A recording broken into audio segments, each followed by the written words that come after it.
भाजपा सांसद सुब्रत पाठक ने सीए कानून पर कार्यक्रम के दौरान बड़ा हमला बोला है। उन्होंने सीए कानून के नोटिफिकेशन पर कहा, अखिलेश जी, दूसरों के दुख से यदि तुमको दुख नहीं होता, लेकिन याद रखो जिस दिन तुम दुखी होगे उस दिन किसी को दुख नहीं होगा। और यह जिले के तहसील मुख्यालय बिधुना के रैपिड ग्लोबल स्कूल में भाजपा कन्नौज सांसद सुब्रत पाठक विकसित भारत संकल्प पत्र गोष्ठी एवं सुझाव कार्यक्रम में मुख्य अतिथि के रूप में संबोधन कर रहे थे।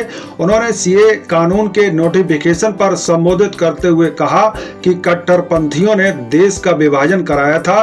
कभी अफगानिस्तान, पाकिस्तान, बांग्लादेश हमारे देश का हिस्सा हुआ करते थे। उन्होंने कहा कि इस्लाम को कबूल न करने वाले विदेशों में फंसे हिंदुओं को इस कानून से राहत देने के उद्देश्य से नोटिफिकेशन जारी किया गया है।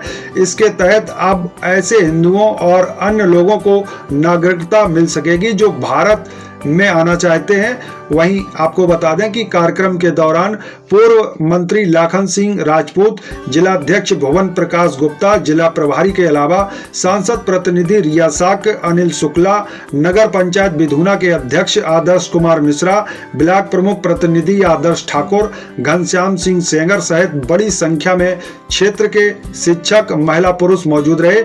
इससे पूर्व आपको बता दें कि रैपिड ग्लोबल स्कूल के प्रबंधक अनुपम भदौरिया के द्वारा मुख्य अतिथि सांसद सुब्रत पाठक का माल्यार्पण एवं स्मृति चिन्ह भेंट कर उनका स्वागत किया गया। आइए सुनते हैं कि इस कार्यक्रम के दौरान सुब्रत पाठक के द्वारा क्या संबोधन किया गया है। देश में राजनीति के चलते हुए कोरोना आ गया तो सीए का कानून तो संसद से पास हो गया था, लेकिन उसका नोटिफिकेशन जारी नहीं हुआ था।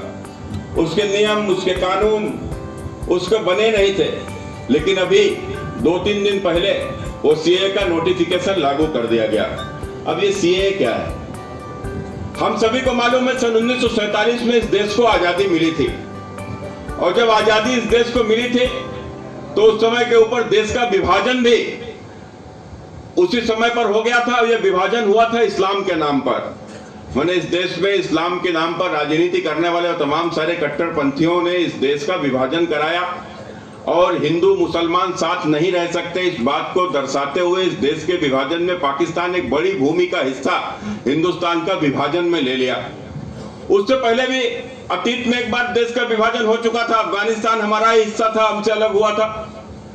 तो ये अफगानिस्तान में जो हिंदू रह गए, पाकिस्तान में जो हिंदू रह गए, अकेले हिंदू ही नहीं, वो तमाम सारे धर्म, चाहे हिंदू हो, सिख हो, बौद्ध हो, पारसी हो, जैन हो, ईसाई हो, ये तमाम दूसरे धर्मों को मानने वाले लोग, वहां उनकी जब दोयम स्थिति थी और किस प्रकार से उनके ऊपर अनाचार हुए, अत्याचार हुए, दुराचार हुए। और उसके बाद में दुराचार अत्याचार क्यों हुए? केवल इसलिए कि उन्होंने इस्लाम को स्वीकार नहीं किया। यदि वह भी इस्लामिक हो गए होते, वह भी इस्लाम को स्वीकार कर लिए होते, तो कभी उनके ऊपर अत्याचार हुए ही नहीं होते। लेकिन जब उनके ऊपर अत्याचार हुए और धर्म के साथ साथ जब उनकी मर्यादा भी सुरक्षित नहीं रही, 14-14, 15-15 साल की बेटियों को बलात् घरों से उठाकर जबरदस्ती उनके निकाह कराकर उनका धर्म परिवर्तन करा दिया गया। न पुलिस उनकी सुनती, न नेता उनकी सुनता, कोई वहां उनका सुनने वाला नहीं। और रोते रोते रोते यहाँ लोग अब वहां के ऊपर पीड़ित होकर कहां जाएंगे, किसकी ओर देखेंगे? आज दुनिया में मुसलमानों के कई राष्ट्र हैं।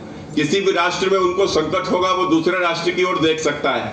ईसाइयों के आज तमाम सारे राष्ट्र हैं, किसी एक राष्ट्र में उनको संकट होगा वो दूसरी ओर देख सकता है। लेकिन सोचो, यदि किसी हिंदू को संकट पाकिस्तान में होगा वो हिंदुस्तान की ओर नहीं देखेगा तो कहां देखेगा?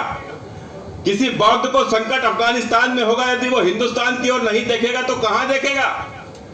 किसी बांग्लादेश में किसी सिख को यदि संकट आएगा वो हिंदुस्तान की धरती की ओर नहीं निहारेगा तो कहां निहारेगा?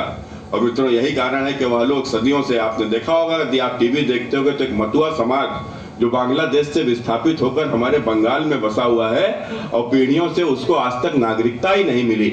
और जब हिंदुस्तान की नागरिकता नहीं मिली तो अपने बच्चों को पढ़ा ही नहीं सकता, बिजली का कनेक्शन नहीं ले सकता, जमीन नहीं खरीद सकता, मकान नहीं बना सकता, हिंदुस्तान में नौकरी नहीं कर सकता, रोजगार नहीं कर सकता। बताओ क्या करेगा, कैसे रह रहा होगा, किस प्रकार का जीवन जी रहा होगा?